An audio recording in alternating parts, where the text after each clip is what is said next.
sack. No, gets away. He runs, gets away again, goes to the 40, gets away again to the 35. Hungry dogs run faster. What is up, everyone, and welcome back to Having Juice with OJ. I know it's been a little while, but we are back. Juan, how are you feeling? I'm good, man. Back better than ever. Ready to get after it, talk some sports. And today we are going to start off just talking a little bit about the NBA. What's happening, what happened in the first round that we missed, and also second round and predictions for finals, all that good stuff.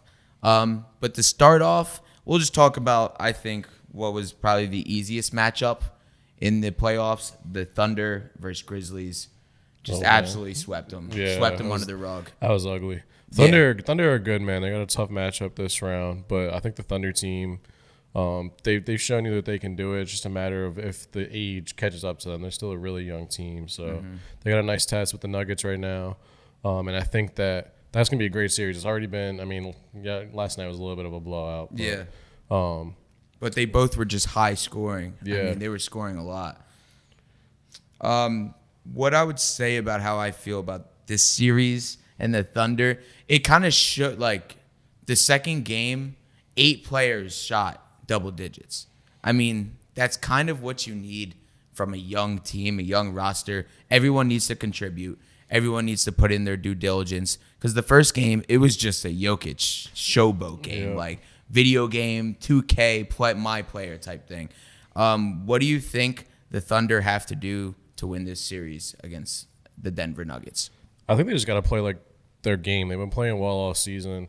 There's no way to stop Jokic, but if you can kind of minimize his role players like Jamal Murray and Aaron Gordon, then it kind of gives you a way better chance to get through the series. Shai's got to take over like he's been doing.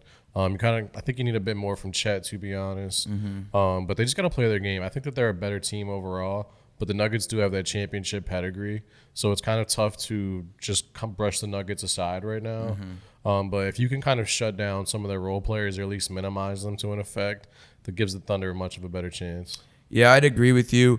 After the Nuggets took game 1, I was like, damn, is it going to be one of those sweeps type of vibe just because it's a young team versus like a championship contender type of team that everyone like already validated? Yeah. I feel like nobody's fully validated OKC yet because when you're young and you haven't been through the deep dive of the playoffs, which is very hard and like especially tolling on your body, mental, everything. When you're young, it's very hard to get past that hump.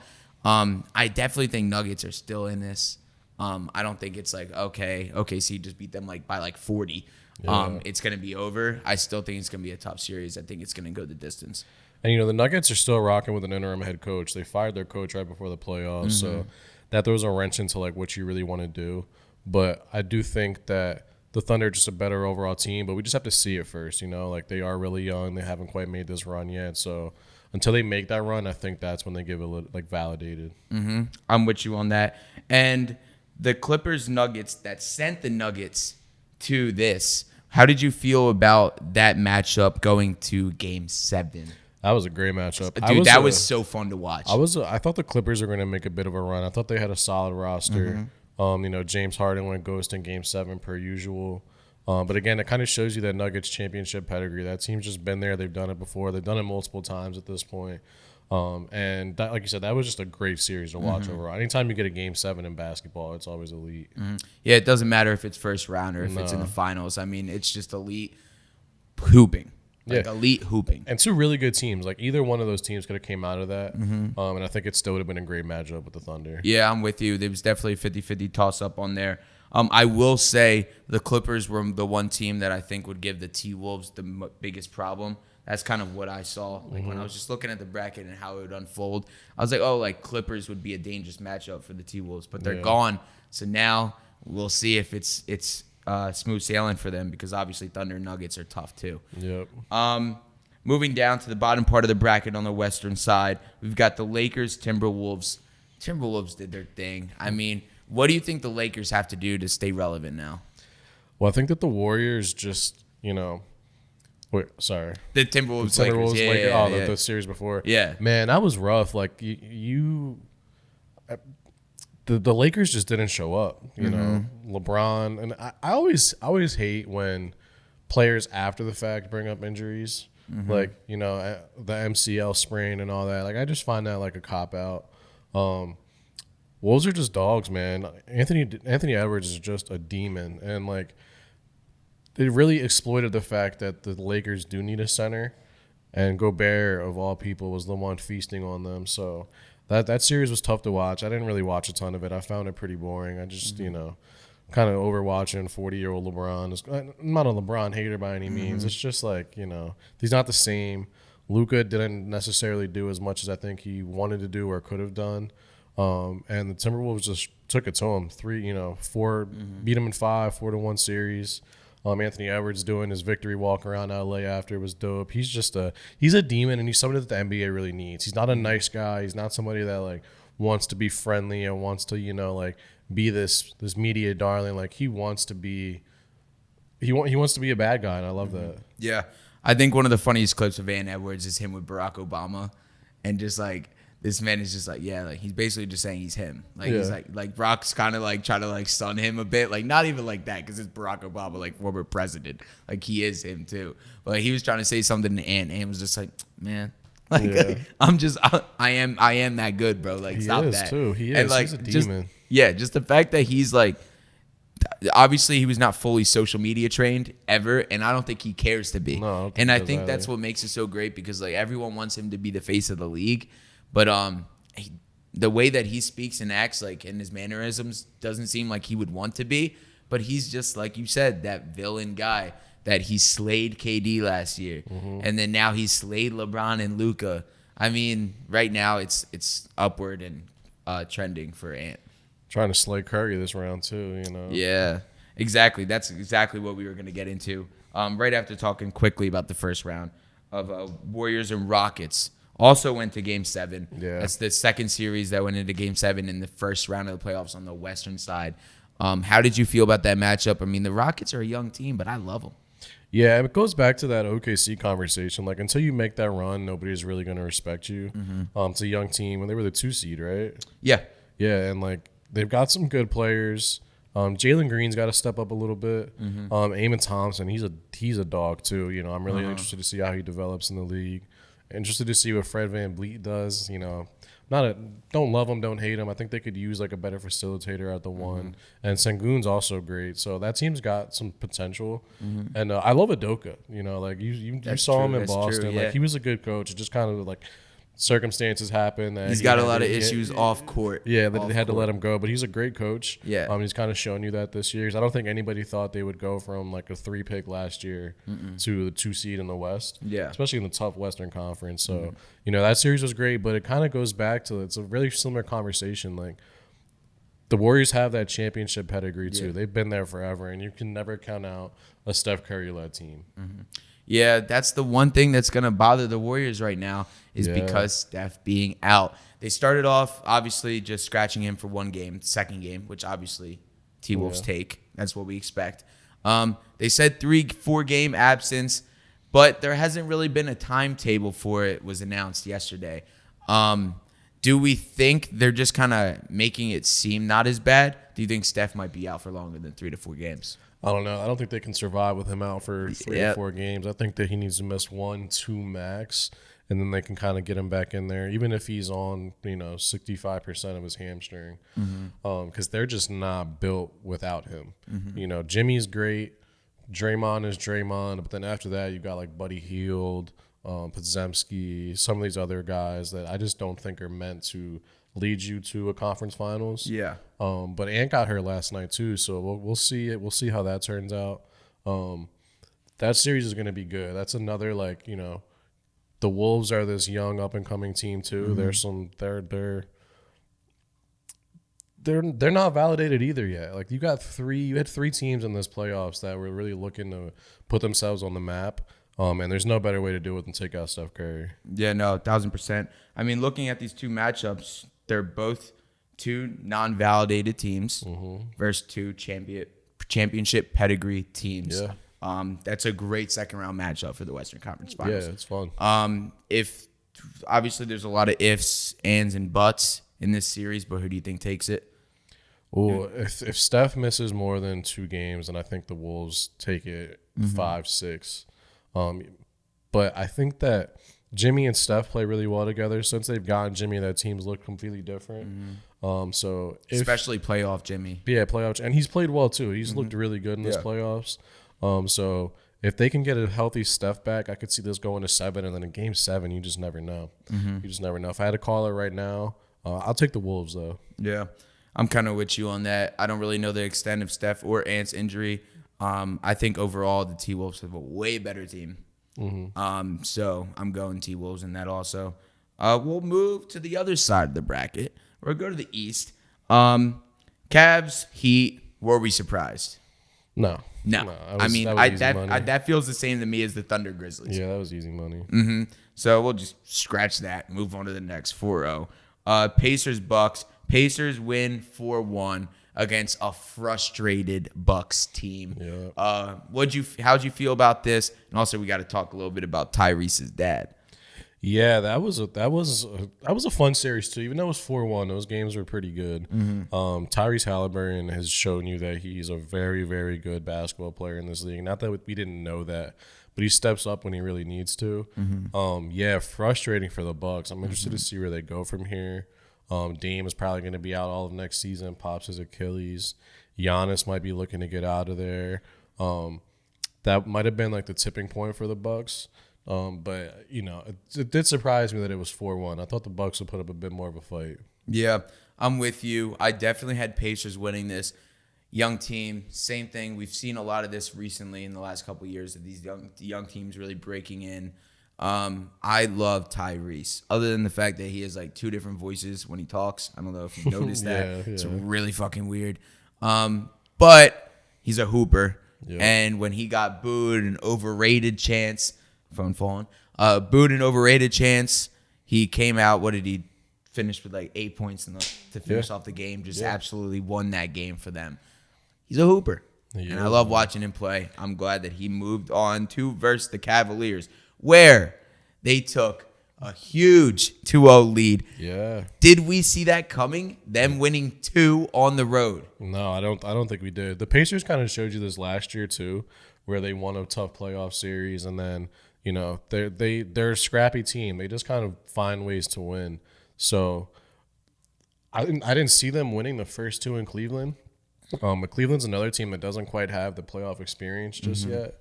So we'll see how this goes. I think they still make a comeback in this series. And maybe they win the next 2 in Indiana, and then you're a 3-game series.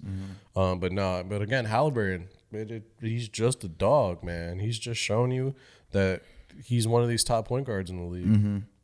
I mean, with his size and just ability, 6'6", 6'7". Yeah, he's a huge point guard. He facilitates so well. Everyone on that team is hitting shots right now. I could see the Pacers coming out of here winning in 6. Okay. I can see it happening. But obviously, I don't count out the Cavs. I mean, they're the number 1 seed for a reason. Yeah. They're ballers. Like, I definitely think they're going to come out swinging when it comes to going to Indiana. I don't think that the Pacers have that killer fan base that is going to like scare the Cavs away when the moments are bright. So I can definitely see a comeback, but I would like the Pacers to win this in 6. Cavs got to get Garland back. You got Donovan Mitchell running the whole show, and he's doing great, but he can only do so much. Yeah, for sure. No, Garland's big for them. Yeah. That's big for them. Moving down to the bottom part of the bracket. First round, you had the Knicks-Pistons. The Knicks win 4-2.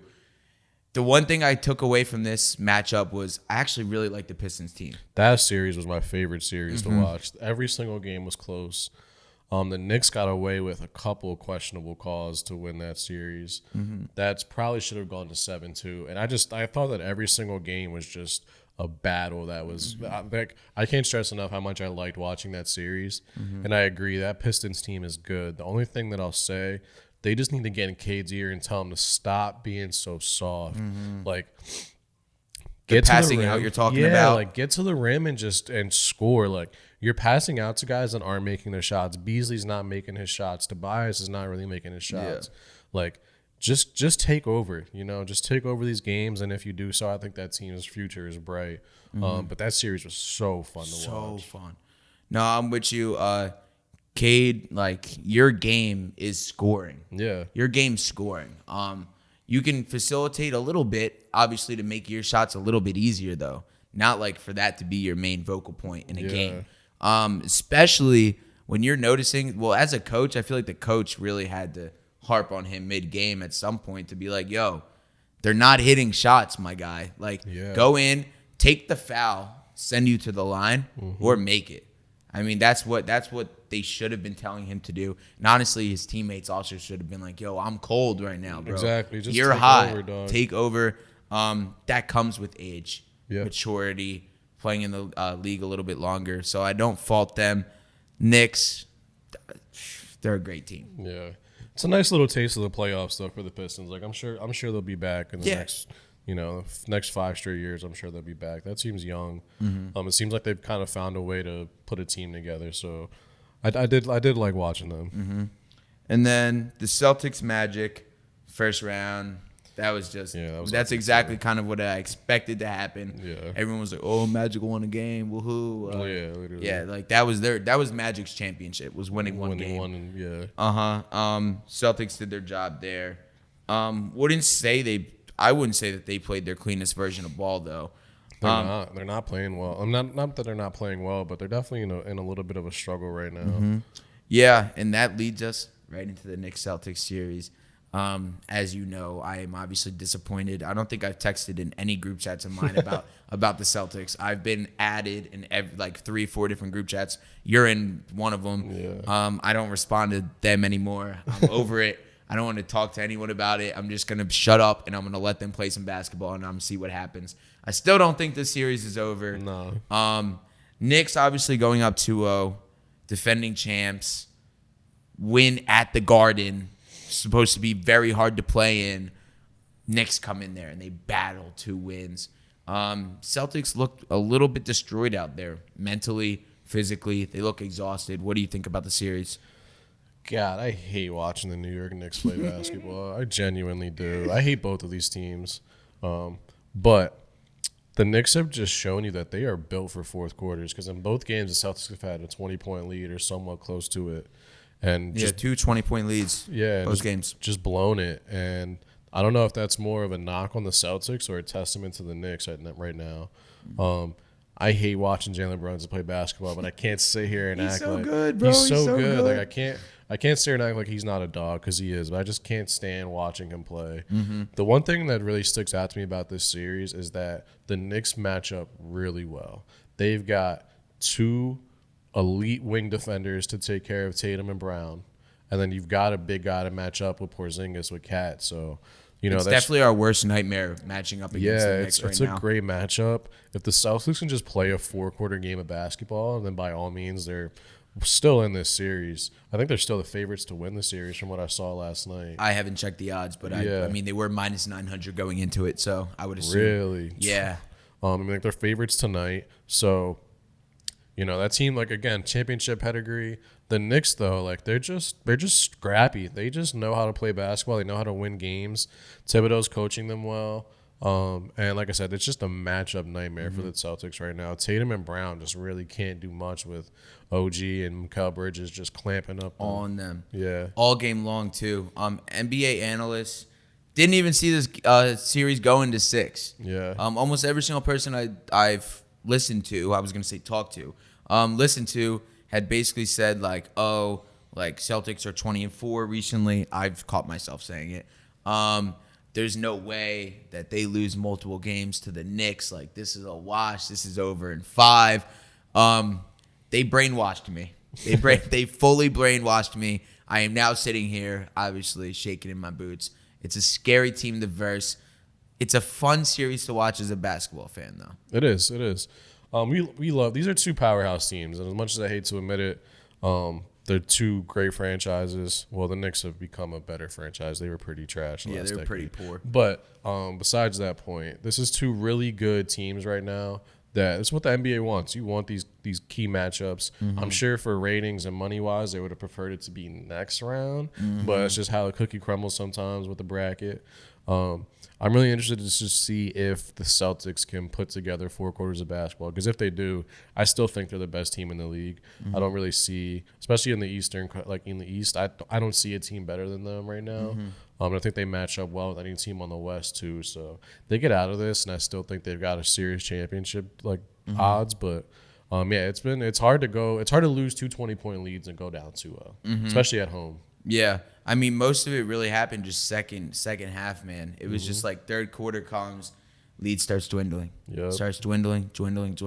All of a sudden, it's a 3-point game with 9 minutes left in the fourth quarter, and it's anybody's ball game. And like the Celtics match up well too, because you can put Brown on. I don't know why you're not really putting Brown on Brunson as much. You're letting Drew Holiday is a great defender. I'm not Drew Holiday. I think it's more about height. Yeah, but and like perimeter obviously Jaylen Brown is amazing defender. And I get that, but to me it's like, okay, Holiday is working well. Derek White is okay.